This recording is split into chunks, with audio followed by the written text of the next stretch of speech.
Steel.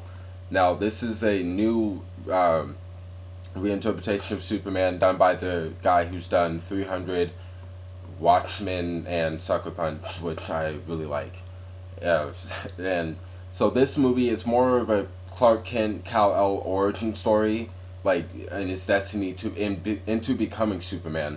Not it doesn't really resemble the Donner film in any way. The first one, because even the first Superman is basically the same thing. It's a setup, and you're first getting to know.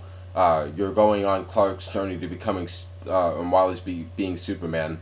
That's what the very first one is. Like you're with them while he's being Superman. It's a little more Superman ridden, whereas this one it's more Clark Kent ridden. If it makes any sense, but yeah, you in this one the first third you get to see a little more of Krypton, and see get into more of the destruction and Zod and Russell Crowe's character Jor El anyway. Speaking of which, I liked Russell Crowe's Jor El a little more than Marlon Brando. Now, Marlon Brando, I know he's a big deal in the classic, talented actor. He was, but I don't know. I mean, he was just kind of a big name playing a big deal part for a couple of few minutes. Whereas Russell Crowe, it's more expanded and a little more depth to it. So, but anyway, I'll get into more of the cast and acting later. But for the story, I thought it was a again like a gloomy, interesting take this time. Like it again, like I said, it's more kind of like how Iron Man 3, that was a little more of a Tony Stark movie rather than Iron Man. And this is just Clark Kent and Kal El trying to figure himself out, trying to figure out what he wants to do with his life and kind of where he fits because he knows he's from out of this world and but he still has very human qualities because he was raised by humans. So I like that they get a little more with this into his morality and humanistic side, despite him being technically kind of an alien. So yeah, and I guess with the cast, I liked Lois Lane in this one. It bothered me that she looked too much like Lana, but I thought that was funny. Like Lana in this movie, she has darker hair, and Lois has a little bit of lighter hair, and it's usually the opposite. But I'm not gonna get too on stuck on the subject of Lois Lane and her look for this movie because I know that's been talked about endless times. But yeah, but Amy Adams did do good as Lois Lane. She did her right, and I thought she would because she's got that kind of spunk that Lois has. So and Henry Cavill himself as Superman slash Jor El slash Clark Kent.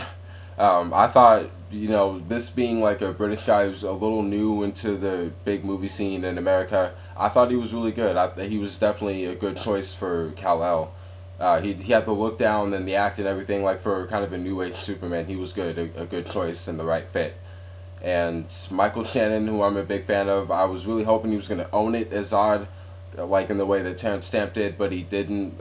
Just that I think it was just because of the writing with his character. Like, I mean, yeah, he's like a badass and he's all that, like just your typical villain. But as far as how it was written, it's like anybody could have played him and it would have been the same effect.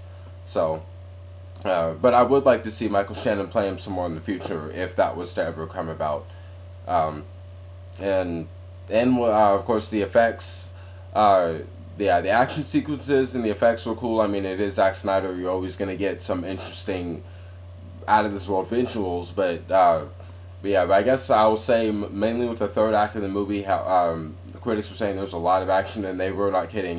It's just constant, and I understand it was a little too constant for some people. Like it doesn't give you a second to breathe. It just keeps on packing up and going and going. And me, I was just I don't know if it was from a logic standpoint, but I was just overwhelmed in how destructed the city area became. It was like, I mean, every movie has that, like Transformers or those superhero movies where the city's being destroyed. We've seen that a lot of times, but I've never seen it to this extent. It's like, yeah, you'll have to see the movie to really see what I mean. But, and of course the 3D. This 3D, I don't think it's not necessary. You can see it in 2D, and you're not really missing anything. And yeah, I mean, I thought this again was an interesting take on Superman. I didn't think it was the greatest movie. I thought it was good. I didn't think it was great or super epic or whatnot, but it was good, and I can't wait to see what movies they do in the future. And I hope for a Justice League movie. I just want to see how they'll do it, like whether it's tie-in movies, more Superman and Justice League. Now people are against one or three of all these ideas. They don't really like this new Man of Steel. They don't really know how tie-in movies are gonna work, and some people don't really care for Justice League movies. Some people do, some people don't. I'm on the team. Yes, like I want them to do it. But yeah, so what do you guys think? What do you guys think of this new Superman? And do you guys want to see a Justice League movie? Why or why not? And yeah, that's my thoughts on Man of Steel. I thought it was good, and the cast was good, but just not great or anything.